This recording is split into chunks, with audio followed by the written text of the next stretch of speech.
दाल चावल बेचने वाली नई बहू। देवर जी, बात को समझने की कोशिश कीजिए, आप उसे भूल जाइए।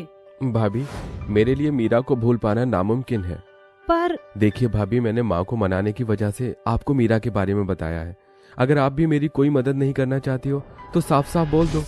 ऐसे बोलकर नरेन घर से बाहर आ गया। नरेन एक गरीब परिवार की लड़की को पसंद करने लगा था, जबकि वो एक बहुत बड़े बिजनेसमैन का बेटा था। लेकिन नरेन ने पैसा वगैरह कुछ नहीं देखा। वो मीरा को इतना ज्यादा पसंद करता था कि वो उसे अपनी दुल्हन बनाकर घर ले आया। नरेन, मुझे तो घबराहट हो रही है। जब मैं साथ में हूँ तो तुम्हें घबराने की कोई जरूरत नहीं है। अब अंदर चलो। नरेन मीरा को अपने घर में ले गया, जहाँ पर सभी उसे देखकर चौंक गए। देवर जी? भाभी, आपने तो मेरी कोई मदद नहीं की, और मैं तो जानता था कि मेरे अमीर परिवार वाले कभी भी मेरी पसंद को नहीं स्वीकारेंगे, इसीलिए मैंने ये कदम उठाया। मैं मीरा को अपनी दुल्हन बनाकर ले आया। माँ, कुछ तो बोलिए। अब मैं क्या बोलूं? जब मेरे बेटे को अपनी जिंदगी के इतने बड़े फैसलों में मेरी मदद की जरूरत नहीं है तो मैं क्या बोलूं? माँ, ऐसे मत बोलो ना। तो कैसे बोलूं? मेरी तो नजर तेरे सामने झुक रही है नरेन। जा ले जा इसे अपने कमरे में। लेकिन हाँ, एक बात तू मेरी याद रखना, ये लड़की मेरे लिए कुछ नहीं है। मैं इसे अपनी कुछ नहीं मानती।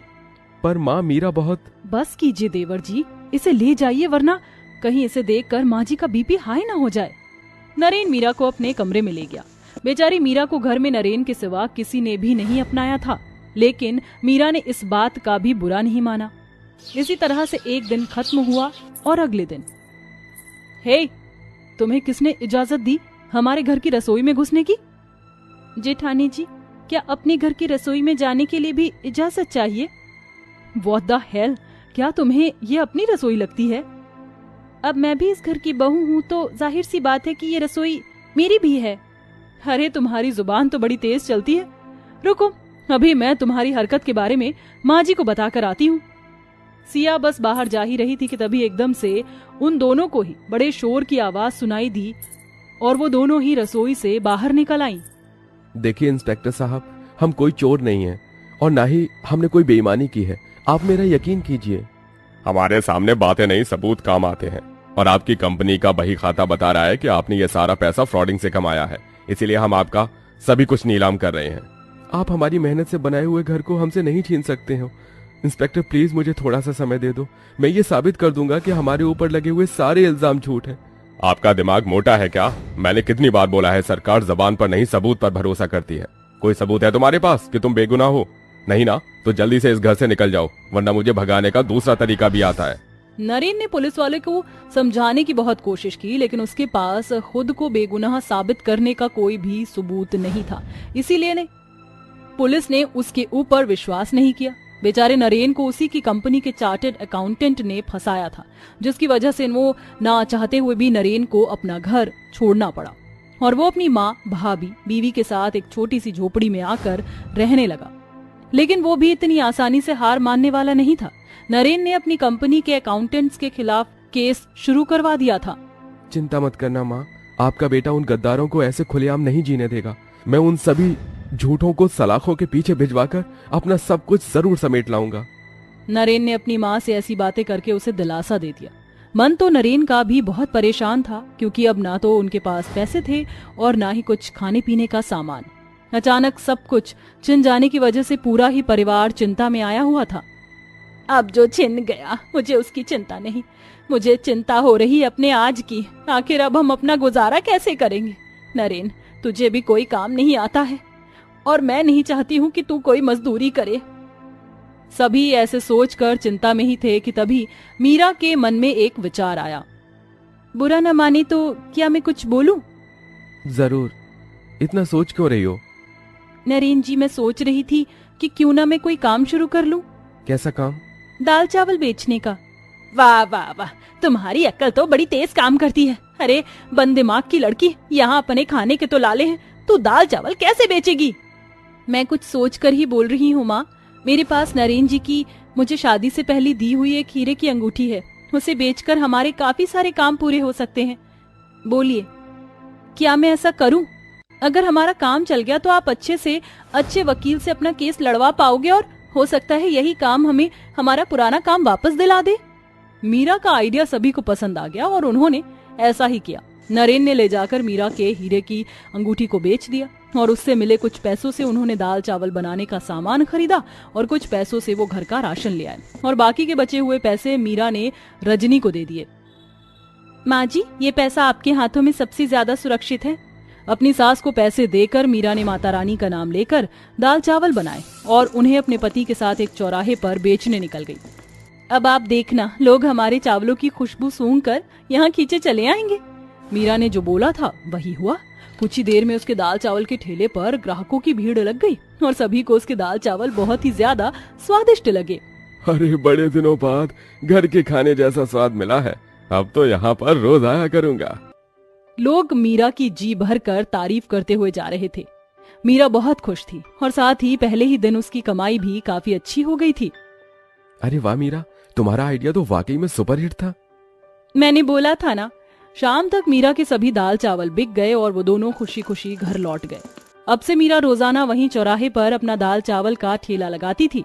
उसका काम अब अच्छा चलने लगा था और अब तो उसके ग्राहक भी बंध चुके थे। ऐसे ही दिन बीत रहे थे। मीरा के काम की वजह से नरेन एक अच्छे वकील को हायर कर पाया था, जिसकी वजह से नरेन अपना केस भी जीत गया और उसने अपनी कंपनी के बेईमान सीए को गलत साबित कर दिया। योर ऑनर, अब सभी गवाहों को तो आपने देख ही लिया है, तो क्या अब मुझे इस कोर्ट से बाइज्जत सब कुछ वापस मिलेगा? जरूर। उस दिन सभी अपना सब कुछ वापस पाकर बहुत ज्यादा खुश थे और रजनी को अब अपनी गरीब बहू पर गर्व हो रहा था और साथ ही अपने बर्ताव पर शर्मिंदगी भी। मुझे माफ कर दे बहू, मैंने शुरुआत में तुझे नहीं अपनाया, लेकिन अब मुझे तेरी अहमियत समझ आ रही है। मुझे खुशी है कि मेरे बेटे ने तुझसे शादी की। और मुझे भी माफ कर दो देवरानी जी, मैं भी तुम्हारे साथ बहुत गलत करती थी। कोई बात नहीं माँ जेठानी जी, आप माफी मत मांगो। मुझे वैसे भी आपकी माफी की नहीं, प्यार की जरूरत है। मीरा के ऐसे बोलते ही उसे उसकी जेठानी और सास ने गले से लगा लिया। अब हम तुझे प्यार देंगे और अब तुझे ये दाल चावल बेचने की भी जरूरत नहीं है। नहीं माँ जी, मैं इस काम को ऐसे नहीं छोड़ूंगी। इसी काम की वजह से हमें सब कुछ वापस मिला है और मेरे बाबा कहते हैं कि चाहे हम कितनी ही ऊपर क्यों ना पहुंच जाएं, लेकिन हमें हमेशा अपनी जमीन से जुड़े रहना चाहिए। मीरा की बात सुनकर उसकी सास मुस्कुराने लगी। मीरा ने सब कुछ वापस पाकर भी दाल चावल बेचना नहीं छोड़ा। बस फर्क इतना था कि पहले वो ठेले पर उन्हें बेचती थी और अब मीरा अपने नाम से एक बड़ा रेस्टोरेंट चला रही थी जहाँ काफी कुछ मिलता था। मीरा से अब घर में सभी खुश थे और अब सभी मिलजुल कर रहते थे। दरवाजे पर खड़े होकर अपनी बहू का गृह प्रवेश करते हुए अमृता, आओ बहू, घर में आओ। तुम्हारा इस घर में स्वागत है। आज से तुम दोनों इस घर की बहू हो। अमृता के कहने पर उसकी दोनों बहुएं घर के अंदर आ जाती हैं। उन दोनों में से एक तो अच्छा खासा घूंघट करके रहती है, तो वहीं दूसरी के सर पर जरा भी पल्लू नहीं होता, जिसे देखकर अमृता अपनी बहू श्वेता से कहती है, बहू श्वेता, ये क्या, तुमने अपने सर पर पल्लू तक नहीं रखा। जरा अंजलि को देखो, उसने कितना बड़ा घूंघट रखा है। संस्कार अलग ही दिख रहे हैं। कौन से जमाने में जी रही हो माँ जी? अब कौन घूंघट वगैरह करता है? मैं तो नहीं करती, इसलिए मुझे ये घूंघट की प्रथा बिल्कुल भी पसंद नहीं। अरे भाग्यवान, बस करो। अब क्या यहीं पर बहू की सारी क्लास ले लोगी? अरे इन्हें इनके कमरों में आराम करने के लिए भेज दो। दुर्गेश के कहने पर अमृता अपनी दोनों बहुओं को उनके कमरे में भेज देती है। भेजने से पहले वो उनसे कहती है, देखो मेरी प्यारी बहू, अब आराम से अपने कमरों में जाओ और आराम करो, लेकिन कल समय से उठ जाना। कल तुम्हारी पहली रसोई की रस्म होनी है, जो बहुत जरूरी है। उसमें तुम्हें अपने हाथों का स्वादिष्ट खाना बनाना है। इसी के चलते सभी लोग तुम्हें नेक भी देंगे। पता नहीं क्या हो गया है, शादी हुई है या फिर बवाल हुआ है। जब देखो कोई ना कोई रस्में रह ही जाती है। अब हम आराम करने के लिए अपने कमरे में जा सकते हैं या नहीं जा सकते? माँ जी ये भी बता दीजिए। श्वेता का ये तड़कता भड़कता जवाब अमृता को थोड़ा अजीब लगता है, लेकिन वो उन्हें जाने के लिए कह देती है। अगले दिन जब सवेरा होता है तो अमृता की संस्कारी घूंघट वाली बहू समय से उठ जाती है, तो वहीं श्वेता सोती रह जाती है। अंजलि बहू, तुम यहाँ इतने बड़े घूंघट में खाना कैसे बना रही हो? इसे थोड़ा ऊपर कर लो ताकि तुम्हें इतनी परेशानी न उठानी पड़े। और वैसे तुम यहाँ अकेले ही बना रही हो। श्वेता बहू कहाँ है? माँ जी, श्वेता तो अभी तक आई ही नहीं है। हे भगवान, अभी तक श्वेता बहू सो रही है। उसे इतना भी नहीं पता कि आज पहली रसोई की रस्म है। जाओ अंजलि बहू, पहले उसे उठाकर यहाँ लेकर आओ। अमृता के कहने पर अंजलि श्वेता को उठाने के लिए उसके कमरे के बाहर दरवाजे पर खटखटाती है। श्वेता, उठी नहीं हो क्या अभी तक? जल्दी से उठ जाओ, माँ जी तुम्हें नीचे बुला रही हैं। वो बहुत ज्यादा गुस्से में है। अंजलि की बातें सुनते ही नींद से उठते हुए श्वेता चिल्लाकर कहती है, तुम्हारी हिम्मत कैसे हुई दरवाजे के बाहर आने की? मेरा जब मन करेगा तब मैं उठकर आऊंगी। मुझे किसी की बकवास नहीं सुननी। जाओ और मुझे सोने दो।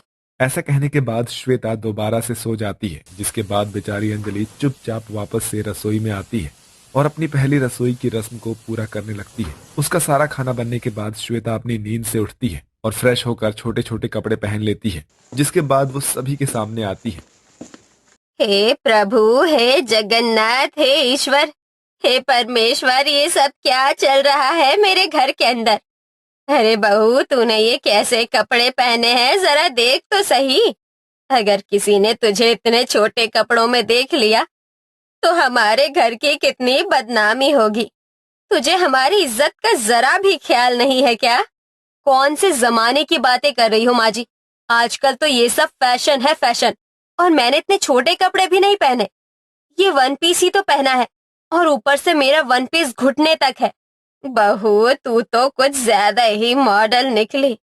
अरे इतने छोटे कपड़े पहनना अपने ससुराल में, वो भी पहले दिन पर ही, ये ठीक थोड़े है। अमृता श्वेता को समझाने की बहुत कोशिश करती है, लेकिन वो समझती नहीं है। जिसके बाद श्वेता अपनी पहली रसोई की रस्म करने के लिए रसोई में पहुंच जाती है, जहां वो केवल मैगी ही बनाकर लाती है, वो भी अपने लिए। तो वहीं दूसरी तरफ अंजलि ने बहुत ही स्वादिष्ट पकवान बनाए होते हैं, जैसे पनीर चाप, पनीर की भुजिया, पूड़ियाँ, रायता, जिन्हें खाकर सभी लोग उसकी तारीफ करते हैं। बहू, बहुत स्वादिष्ट सब्जी बनाई है अंजलि बहू, बहुत लाजवाब।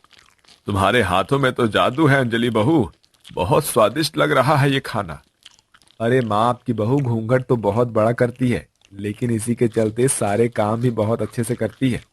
सभी लोग अंजलि को नेक देते हैं, जिसके चलते श्वेता को बहुत बुरा लगता है और उसे गुस्सा भी आता है, जिसके चलते वो अपने मन ही मन सोचती है, अच्छा ऐसी बात है? ये लोग मेरी तारीफ करने की बजाय इस पुराने जमाने के घूंघट वाली बहू की तारीफ कर रहे हैं।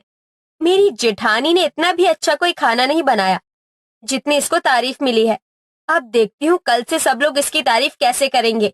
श्वेता अगले दिन से जब भी अंजलि खाना बनाती है तो वो चोरी छुपे उसके खाने को पूरी तरह से बर्बाद कर देती है और इसी के चलते बेचारी अंजलि को रोजाना सभी की डांट सुननी पड़ती है। बहू, एक तो तुम इतना बड़ा घूंघट करके खाना बनाती हो, ऊपर से खाने में कभी नमक ज्यादा तो कभी मिर्ची ज्यादा। इस तरह कैसे चलेगा? मुझसे इतना नमक वाला खाना नहीं खाया जाएगा। मैं तो यहाँ से जा रहा हूँ, मैं बाहर खाना खा लूंगा। देखा माँ जी, आपकी संस्कारी घूंघट वाली बहू इतना लंबा घूंघट करती है कि उसको इतना ही पता नहीं चलता कि कितना नमक डालना है और कितनी मिर्ची। ऐसा कैसे हो सकता है माँ जी? मुझे समझ नहीं आ रहा। मैं तो रोजाना सही हिसाब से नमक डालती हूँ और फिर खाना बनने के बाद एक बार चेक भी करती हूँ कि नमक और मिर्ची ज्यादा तो नहीं हुआ। चेक करने के समय तो सब कुछ बराबर होता है, बाद में कैसे ज्यादा कम हो जाता है समझ नहीं आता। बहू रहने दे, हमने तो बस तेरे हाथों का खाना एक ही दिन अच्छे से खाया, उसके बाद तो तूने खाने का नास ही पीटा है। सबकी ऐसी बातें सुनकर बेचारी अंजलि को बहुत बुरा लगता है। तभी श्वेता कहती है, अरे माँ जी, आप इन्हें छोड़ो, मैं आपको अपने हाथों का खाना बनाकर खिलाऊंगी। माँ जी, मैं कोशिश करूंगी कि इस बार मैं आपको अच्छा खाना बनाकर खिला सकूं। ठीक है, फिर इस बार कंपटीशन ही हो जाए कि कौन अच्छा खाना बनाता है, मॉडर्न बहू या फिर घूंघट वाली बहू। रात को खाना दोनों बहू मिलकर बनाने लगती है। अंजलि अपने हिसाब से खाना बनाती है तो श्वेता अपने हिसाब से बनाती है, लेकिन श्वेता अपने खाने से ज्यादा अंजलि के खाने को बिगाड़ने पर लगी रहती है।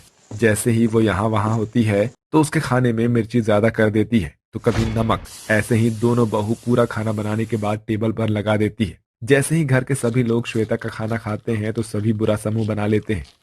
हाय हाय हाय, ये क्या बनाया है तूने श्वेता बहू? इतना बकवास खाना तो कभी मैंने जिंदगी में नहीं खाया होगा। कोई बात नहीं माँ जी, आप मेरे हाथों का बना हुआ खाना खाकर देखिए कैसा बना है।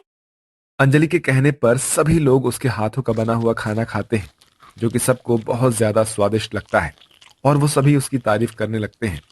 अरे वाह बहू, ये हुई ना बात। अब लग रहा है कि तूने खाना बहुत अच्छे से बनाया है, बिल्कुल पहले दिन वाला स्वाद। लेकिन श्वेता ने तो पूरा खाना बिगाड़ कर ही रख दिया। सही कहा माँ जी, अगर मेरा खाना बिगाड़ने से ज्यादा अपना खाना बनाने में ध्यान दिया होता तो शायद ऐसा नहीं होता। जेठानी जी, समझ तो मुझे भी नहीं आ रहा। खाना बनाते बनाते मैंने तुम्हारा सारा खाना खराब कर दिया था। इतनी सारी नमक और मिर्ची डाली थी, फिर भी आपका खाना इतना स्वादिष्ट कैसे बना? श्वेता अपने मुंह से ही अपने किए धरे के बारे में सबको बता देती है, जिसके बाद अंजलि अपनी सास और घर के सभी मेंबर्स को सब कुछ सच सच बताती है। अगर तुमने मेहनत करके अपने खाने पर ध्यान दिया होता तो ये खाना भी स्वादिष्ट बना होता।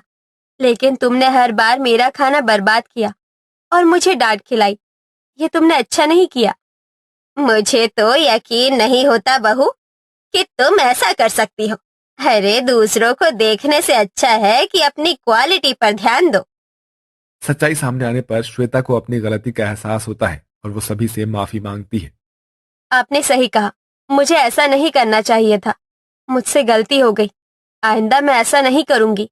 मुझे माफ कर दीजिए। और जेठानी जी, आप भी मुझे माफ कर दीजिए। सभी लोग उसे माफ कर देते हैं, जिसके बाद अमृता दोनों बहुओं को एक साधारण बहू की तरह बनाती है। घूंघट वाली बहू को आज के जमाने के तौर तरीके सिखाती है, तो वहीं मॉडर्न बहू को संस्कृति में रहना सिखाती है। जिसके बाद उसकी दोनों बहुएं सुधर जाती हैं और दोनों एक ही घर में खुशी खुशी रहने लगती हैं।